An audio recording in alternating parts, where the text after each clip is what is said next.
আসসালামু আলাইকুম এভরিওয়ান, কি অবস্থা সবার? আলহামদুলিল্লাহ, আমি আলহামদুলিল্লাহ ভালো আছি।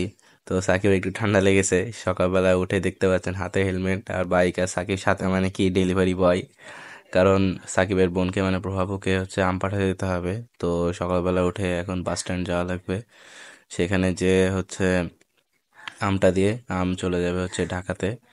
আর সাকিব বলছে আমাকে পার্সোনাল ড্রাইভার। এই হচ্ছে আম। তো এই আমটা নিয়ে যাবো বাস স্ট্যান্ডে, চলেন সেখানে যাওয়া যাক।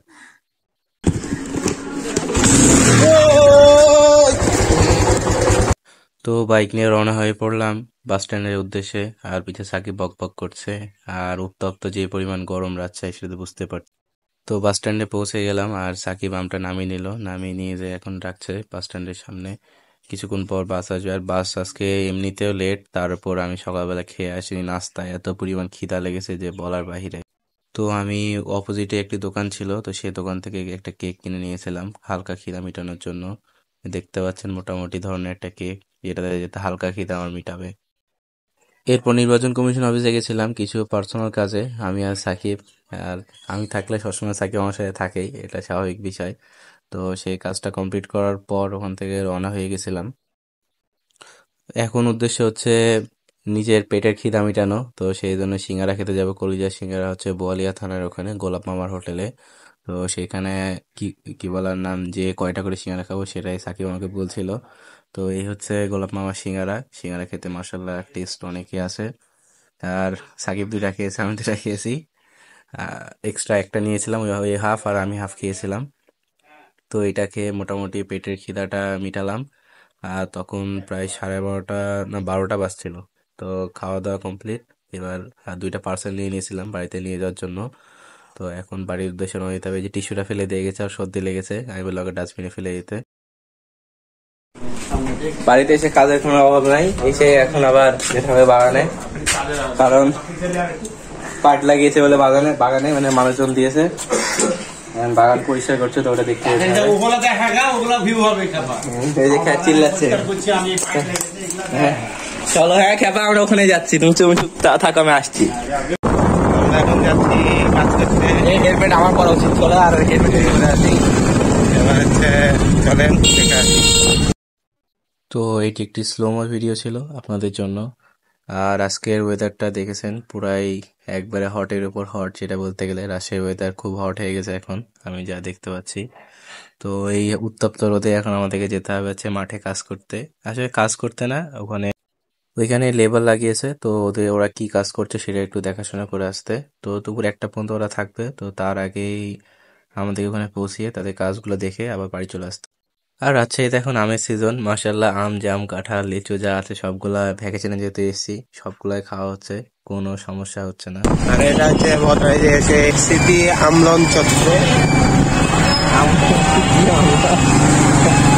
অম্লান চত্র। ওই হলো গরমের জ্বালাতে আর গাড়ি চালাতে পারছি না, খুবই গরম লাগছে, পা একবারে হিট হয়ে গেছিল। স্কুলের সেই চৌরাস্তা যেদিক দিয়ে আমরা গেছিলাম খাসির হাটে,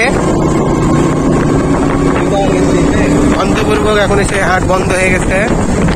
আপনারা খাসি নিতে চাইলে আগামী বছর 10 দিন আগে আপনারা আমাদের সাথে যোগাযোগ করবেন। বেশি দামে ভালো খাসি আমরা প্রোভাইড করি। তো অবশেষে পৌঁছে গেলাম আমাদের সেই বাগানে। গত ভিডিওতে আপনারা দেখেছেন যে এই বাগান থেকে আমরা আম পেড়ে নিয়ে গেছিলাম। তো আম পাড়া শেষ, তো এখন আমরা গাছের চারিদিকে কুবিয়ে দিচ্ছি। কুবিয়ে দেওয়ার পর ওখানে সার দিতে হবে, তাহলে নেক্সট টাইম ইনশাল্লাহ ফলন ভালো হবে, গাছও ভালো থাকবে। আর এখানে দেখেছিলেন অনেক বন জঙ্গল ছিল, কিন্তু এখন তারা পরিষ্কার পরিচ্ছন্ন করে দিয়েছে। এটা নিচের সাইডটা, আর উপরের সাইডটা এখনো হয়নি। উপরের সাইডে শুধু বন জঙ্গল পরিষ্কার করেছে, আর গাছটা কোপানো হয়নি। আর সাকিব ওখানে বসে থেকে থেকে কি করবে, চ্যাট করা ছাড়া কিছু করার নেই। তাপ হেভি হিট, একবার সূর্য মাথার উপরে দেখতে পাচ্ছে। হেভি হেভি হিট, চারিদিকে খাঁ খাঁ করছে একবারে। আর আমাদের জমিতে হলুদ লাগানো হয়েছিল, তো ওইখানে হলুদ হয়েছে, তো ওই যে যিনি ছিলেন, তো উনি হলুদ তুলে দিচ্ছিল আমাদেরকে, মানে একটা জায়গায় কুবিয়ে দেখে দিচ্ছিল হলুদ কেমন হয়েছে। তো আমি জিজ্ঞাসা করলাম রং কেমন হবে, তো বলছে রং ভালোই হতে পারে। তো সাকিবকে বললাম যে পরের দিন এসে এখান থেকে হলুদ তুলে নিয়ে যাবো, আর হলুদগুলা বাজারে বিক্রি করে দেবো।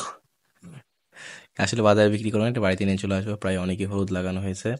তো এই করতে করতেই কাজ শেষ এবং বাসায় চলে আসলাম। তো দুপুরে গোসল করার পর এবার বসে গেলাম খাবার খেতে। দুপুরে আজকে বাড়িতে আসার পর দেখছি যে আম্মু রান্না করেছে ভুড়ি, গরুর ভুড়ি, যেটা one of my favourite food. সাথে পরোটা, যদি পরোটা থাকতো সকালে তাহলে তো খাবার একবারে জমে যেত। যাই হোক, দুপুরে ভুড়ি, ডাল, ভাত আর শশা ছিল। আর এটা সুস্বাদু অনেক ছিল। সারাদিন শুধু আজকে আম ডেলিভারি করে বেড়াবো। সকালবেলা উঠলাম, উঠে দিন শুরু হলো সাকিবের আম ডেলিভারি, আর এখন যাচ্ছে এটা চাষির বাসায় আম ডেলিভারি। তাদের চল, তাদের চল, মনে করেন এই যে মেরে দিচ্ছে, এইসব ড্রাইভারকে আমি না না না না না না না। তো অবশেষে বাস স্ট্যান্ডে পৌঁছে গেলাম বিন্দুর মোড়ে। তো এখন যে বাসে করে আমরা আম পাঠাবো, তো সেই বাস চলে এসছে। আর সাকিব ওই বাসে হেল্পারের সাথে কথা বলছিল। কথা বলার পর সবকিছু মিটমাট হয়ে গেল। তো বাসটা এখন আমাদের আমটা নিয়ে চলে যাবে ডিরেক্ট চাপাই নবাবগঞ্জ। সেখানে কাউন্টারে রেখে দিবে, সেখানে চাচি এসে নিয়ে যাবে। ডেলিভারি বয় আজকে সকাল থেকে। ডেলিভারি বয় আমাকে বলে ড্রাইভার। এই যে আমাদের ডেলিভারি শেষ, মেরে দিল রে। আস্তে আস্তে খাবার, রাস্তা চিনিয়ে দিল কে? আমি রাস্তা চিনি না। এটা হচ্ছে যে তোর হোটেল গুলশানের দিকের রাস্তা, হোটেল ডালাস ইন্টারন্যাশনাল। আসবেন, থাকবেন, খাবেন দাবেন, চলে যাবেন।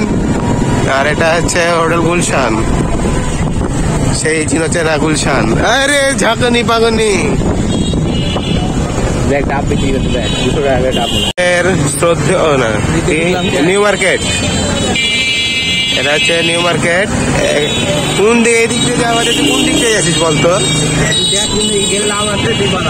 রাত থাকবে না কেন?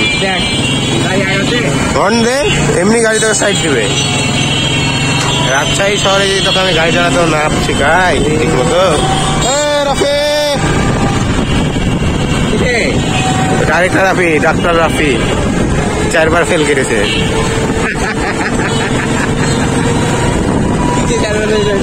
ডাক্তারি পরীক্ষায় মানে পাস করতে এখনো বাড়াতে পারেনি। ডাক্তার হয়ে গেছে? তবে হয়নি না, মানে এমবিবিএস আসতে। মনে করেন যে রাফি কাছে বাঁচিয়ে দিল এখন। তার রিক্সাটা যেভাবে কাটিং মেরেছে আর রাফি যেভাবে শার্টিং মেরেছে না, নাইলে মনে করেন যে মামুর বেটা ভালো। তো এই ছিল আজকের ভ্লগ। তো দেখা হবে কোনো এক টাইমে অন্য একটি ভ্লগে। ততক্ষণের জন্য আসসালামু আলাইকুম, আল্লাহ হাফেজ, ভালো থাকবেন।